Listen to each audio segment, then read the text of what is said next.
We don't want to translate those words. We just want to return those. So that is the case where we use the get method to supply a default value. So we want to get an item with the key word. And if we don't have an item with that key, we simply use that word as the default value. Now, similar to the exercise that we did in the last tutorial, we need an output variable. So let's define that here, output, set it to an empty string. Now back to line 9, we get the return value of the get method and add it to our output variable. So output plus equals whatever we get from the get method. And finally, we need to append a space at the end. That's it, we're done. So let's print the output and run our program. I'm going to type good morning, sunshine, with a smiley face. We get that, beautiful. Let's try a sad face as well. I am sad, too bad. Beautiful. So as you can see, dictionaries have a lot of use cases in real applications.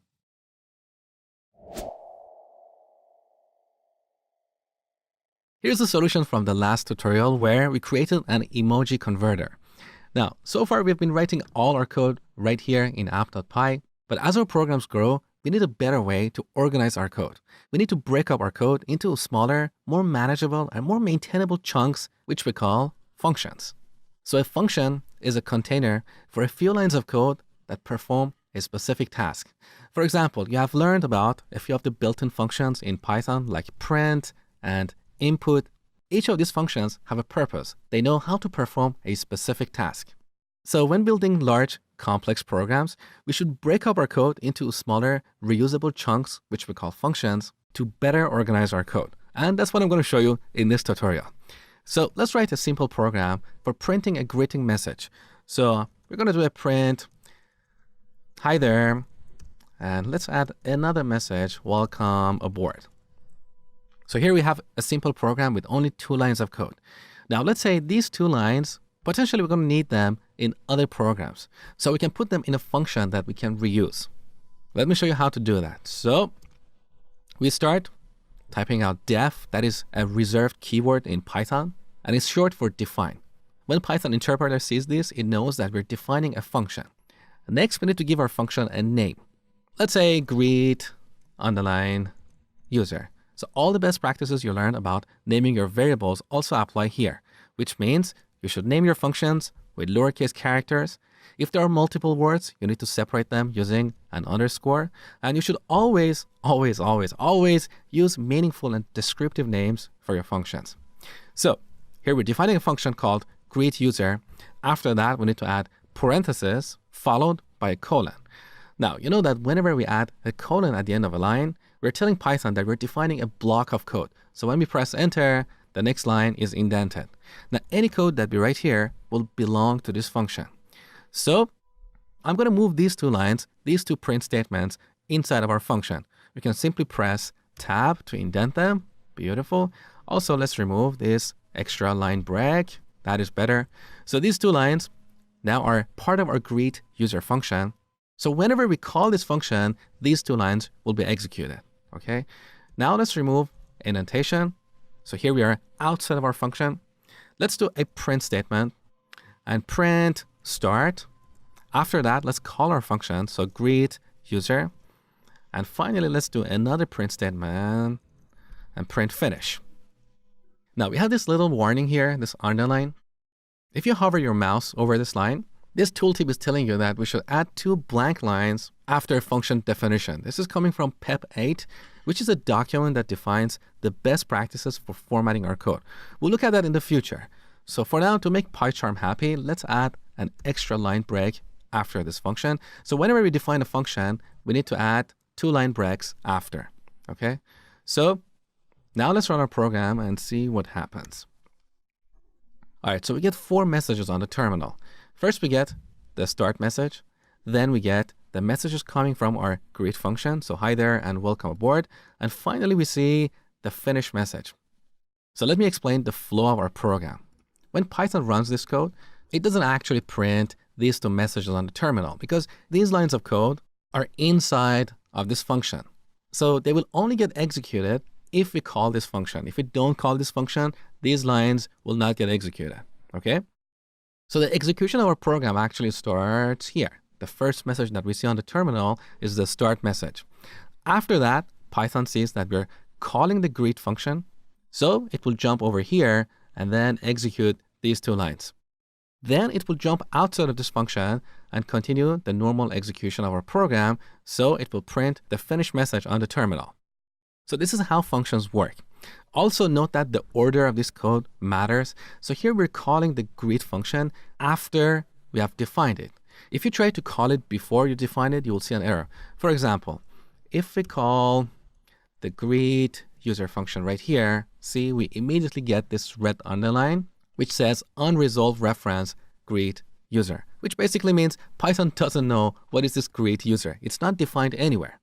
So we always define our functions first and then call them.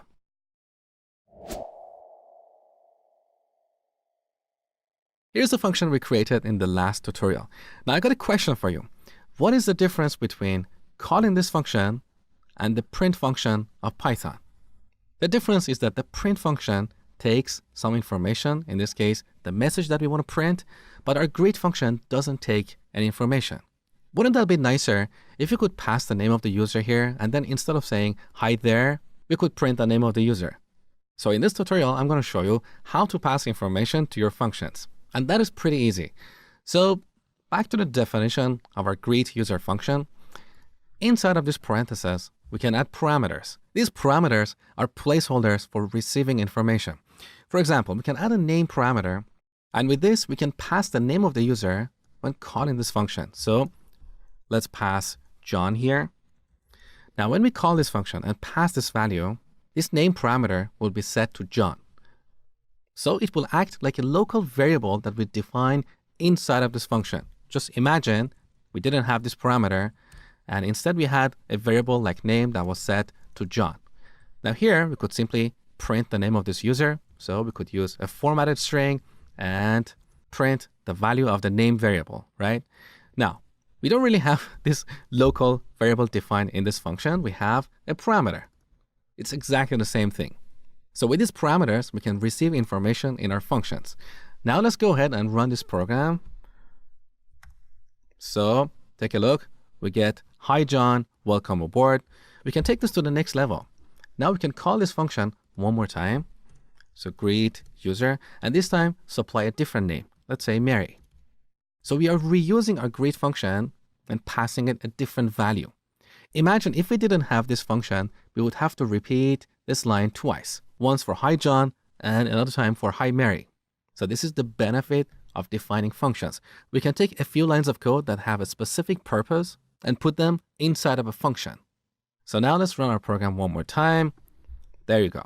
So we get hi John, welcome aboard. Then we get hi Mary, welcome aboard. Now note that when a function has a parameter, we are obligated to pass a value for that parameter.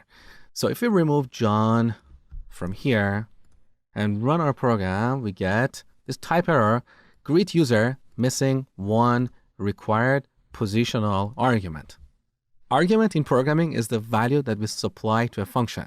So back to this example, Mary in this case is an argument that we pass to the name parameter. A lot of programmers don't know the difference between parameters and arguments and think they are the same, but they are not. Parameters are the holes or placeholders that we define in our function for receiving information. Arguments are the actual pieces of information that we supply to these functions. Okay, so let's bring back this John string. Okay, now we can also define multiple parameters. For example, let's rename this parameter to first name. As I told you before, you can right click here, go to refactor, and then rename, or preferably you can use a shortcut. So the shortcut for this on Mac is Shift and F6. And this brings up the rename dialog box. Here we can change this to first underline name. Now we can add a second parameter, so comma, followed by last underline name. So back to our formatted string, let's also print the last name. Beautiful. So here when calling these functions, then we can supply another argument. So John Smith, and let's delete this line. We don't really need it anymore. Run our program. Take a look. Hi, John Smith.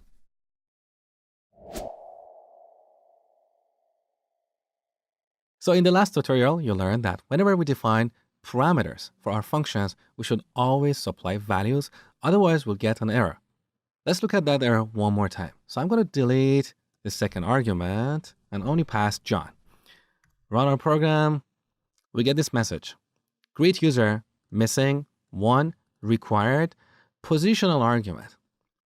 So these arguments that we have here, like John and Smith, we refer to these as positional arguments, which means their position or order matters.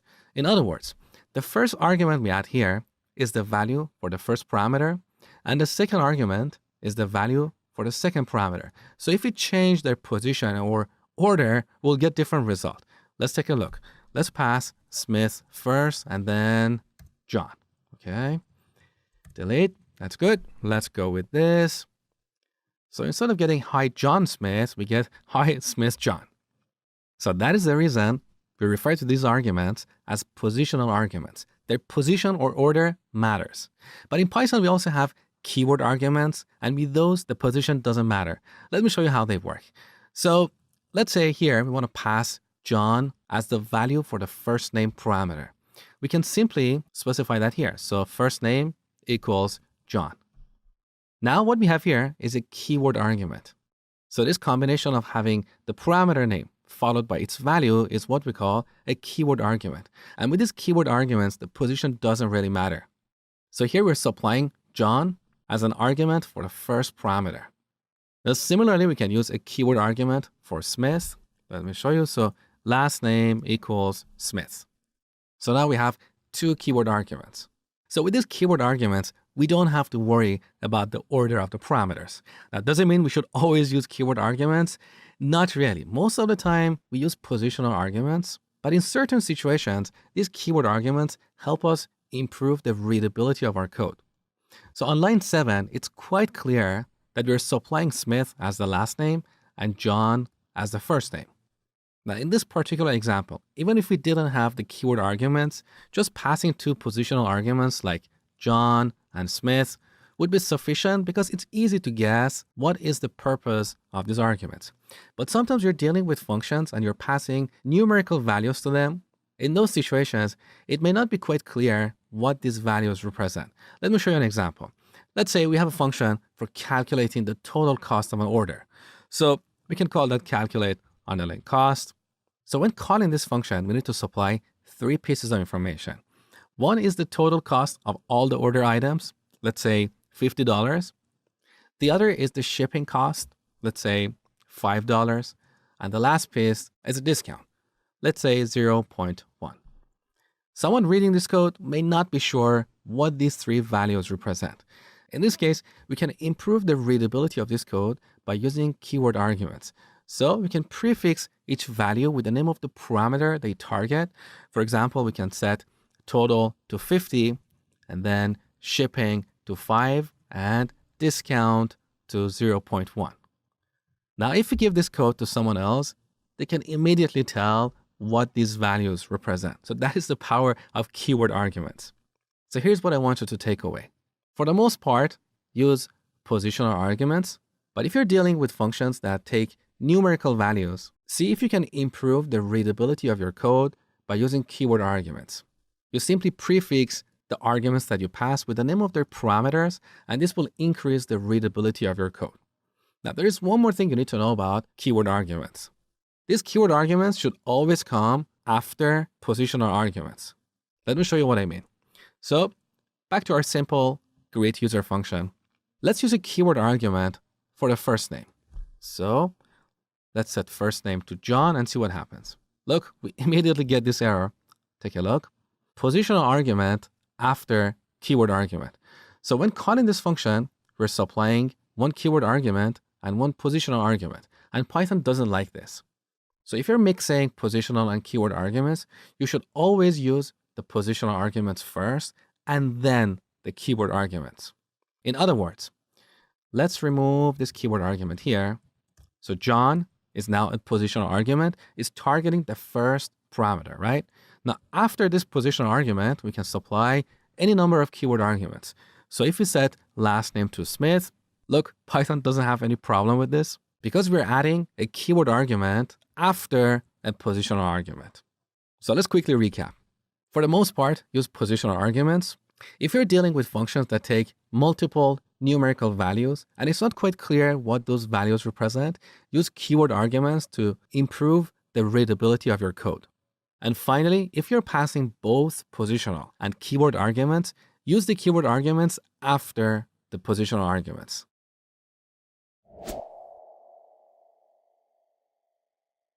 So far, you have learned how to create functions and send them information using their parameters. In this tutorial, I'm going to show you how to create functions that return values. This is particularly useful if you're doing some kind of calculation in your function and you want to return the result to whoever is using your function. Let me show you. So let's start by defining a function called square. This function simply calculates the square of a number. So we need to add one parameter here, that is our number. Now here we want to calculate number times number. That is the square of a number. Now, to return this number outside of this function, we simply use the return statement. So return. Now, our square function is very simple. It only has one line of code. But in a real program, you might have a function that has 10 lines of code to calculate something. So this return statement is very valuable. With that, we can return values to the callers of our function. So with this, when we call the square function, let's say we give it 3. Now this function returns a value, just like the input function of Python. This input function waits for the user to type something and press enter, and then it will return the user's input as a string. So we can get it and store it in a variable like this, right? We have the same story with our square function. So our square function returns a value. We can simply get it and store it in a variable. Let's call that result. Now we can print result on the terminal. There you go. So result is 9. We could also pass this function call directly inside of the print function without defining a separate variable. Sometimes this is useful for writing shorter code. So in this case, we don't really need this result variable. We simply want to print the square of 3. So we could simply pass this function call right here as an argument for the print function. So let's delete this variable. Now our code is shorter. So with this, we're calling the square function. This returns a value, and we'll pass that value as an argument to the print function. Okay? When we run this program, we get the exact same result. There you go. Now, what happens if we don't use a return statement in our function? So in the last example, we simply used a print statement. Let's temporarily remove this return statement and print the result on the terminal like this. So let's run our program one more time and see what we get. We get two things on the terminal, the number 9 and none. What is happening here? Well, when Python interpreter executes this code, first it will call the square function. So the control moves to the square function. Here we calculate the square of this given number and then print it on the terminal. That is the reason we see 9 right here. Now, by default, all functions return the value none. So if we don't have a return statement here, by default, Python returns none. None is an object that represents the absence of a value. It's like nothing, or null in C, C++, Java, and JavaScript. So in this example, we didn't have a return statement, and by default, Python returned none from this function. So after this square function is executed, the value none is returned and passed as an argument to the print function. That is the reason we see none on the second line. So here are the two things you need to take away from this tutorial. By default, all functions in Python return none. You can change that. So if you have a function that calculates something, you can return the result using the return statement.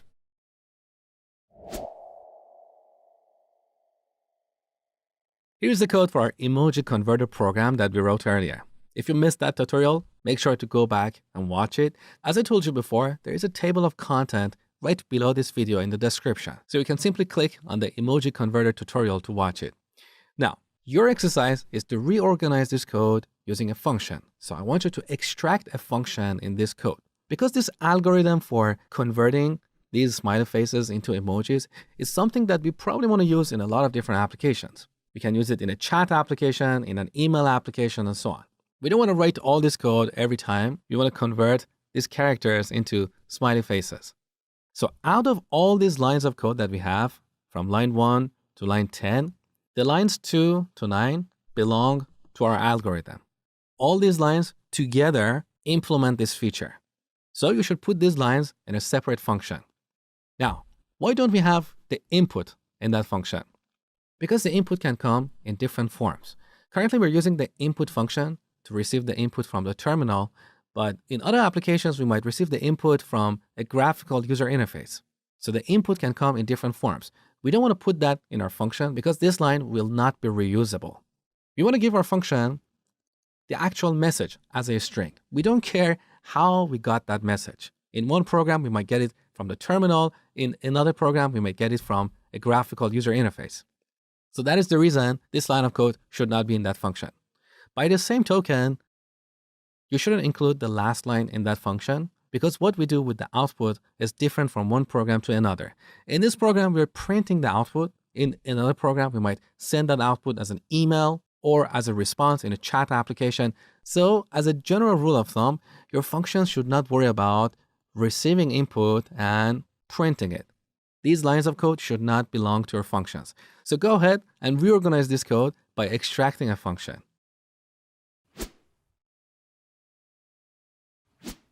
All right, on the top, first we need to define our function. So we type def, give our function a name like emoji underline converter. So the name of this function clearly tells me what it does. Each function should be responsible for one and only one task, and that task should be clearly explained in the name of the function, okay? So our emoji converter function should take a parameter, we call that message. That is a string, right? Colon. Now we need to move the lines 5 all the way to the end of our for block into that function. So let's select all these lines. We can cut them from here by pressing Command and X on Mac or Control and X on Windows. Then we paste them here. As you can see, these lines are automatically indented, so they are part of the emoji converter function. If this didn't happen on your computer, make sure to select these lines and use the tab to indent them. All right, so here's our emoji converter function. Beautiful. Now, after that, in the main flow of our program, first we get the input from the user. We store it in this variable message, and then we call emoji converter and pass this message. This function should return a value. That is what we calculate at the end of this function. So right after this for block, we need to add a return statement, return output. Now that our function returns a value, we can get it and store it in a separate variable. Let's call that result. And then we can simply print that here, or we can make this code shorter. We don't really need this variable here. So we can simply call the emoji converter and print the result like this. Now here we have another line because, as I told you before, we need 2 blank lines after our function definitions. So currently we have only 1 blank line. We need to add another blank line. Good. Let's go ahead and run this program to make sure everything works as before. So I'm going to type a message like good morning with a smiley face. Good. Let's run it one more time. I'm sad. Too bad. Okay, beautiful. So here's the final result. We defined this function called emoji converter. This function takes a parameter called message and finally returns the output.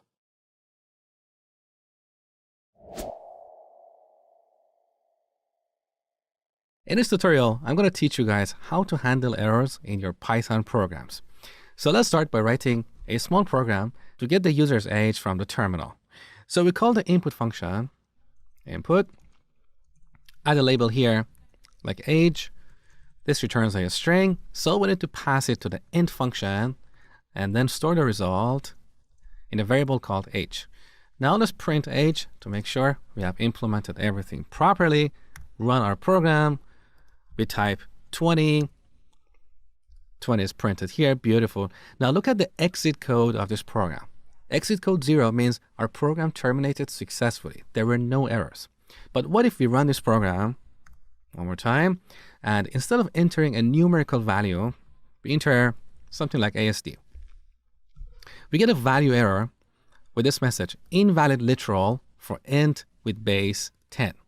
Basically, what this message is telling us is that this string ASD does not contain a valid whole number that can be converted to an integer.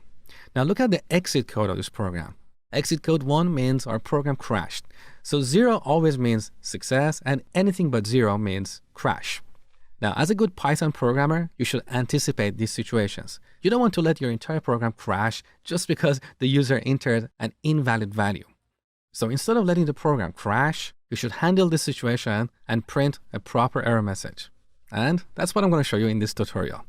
Now, before going any further, look at the type of the error we get here, value error. So remember this, we're going to get back to this shortly. Now, how can we handle these errors? In Python, we have a construct called try except. We use that to handle errors. Let me show you how it works. So on the top, we type try colon.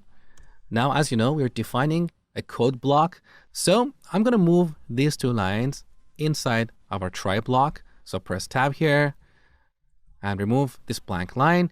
Now, these two lines are part of our try block, right? So after try, we type except, and then we add the type of the error that our program may encounter. That is value error, okay? Then we add a colon, and in this block, we can define what should happen if our program encounters an error of type value error. In this case, we want to print a proper error message. So print invalid value. So with this try and except, we're telling Python, hey, go ahead and try running these two lines of code. If you encounter an error of type value error, then instead of crashing the program, print this error message on the terminal. So this is how this works. Now, more accurately in programming terms, we refer to this kind of error as an exception. So an exception is a kind of error that crashes our program. So if the user enters an invalid value, this line of code, line 2, will raise an exception, and on line 4, we'll catch it and print this error message so our program will no longer crash. Let me show you. So let's go ahead and run this. Age 20, everything works just like before, and the exit code is 0. Beautiful. Let's rerun this program and enter ASD. So we get this proper error message, invalid value, and once again, the exit code is 0. So that means our program completed successfully, didn't crash. Now, we can also handle different kinds of errors or exceptions. For example, right after we get the age, let's define a variable, income, and set it to 20,000.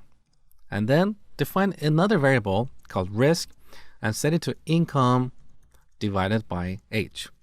Let's run this program and enter 0 as the age to see what happens. So 0 is obviously a numerical value. So when we enter this value, technically we shouldn't get any exceptions. Take a look. Our program crashed with a 0 division error because we cannot divide a number by 0. Once again, look at the exit code. So we couldn't catch this kind of error or this kind of exception with this except block. This except block is only catching exceptions of type value error. And this happens when we try to convert a non-numerical value to an integer. So in a situation like this, we should handle different kinds of exceptions. We can add another except statement for an exception of type 0 division error. Now in this block, we can print a different kind of message like age cannot be 0. Let's run our program one more time. Now I'm going to enter 0 as the age. So we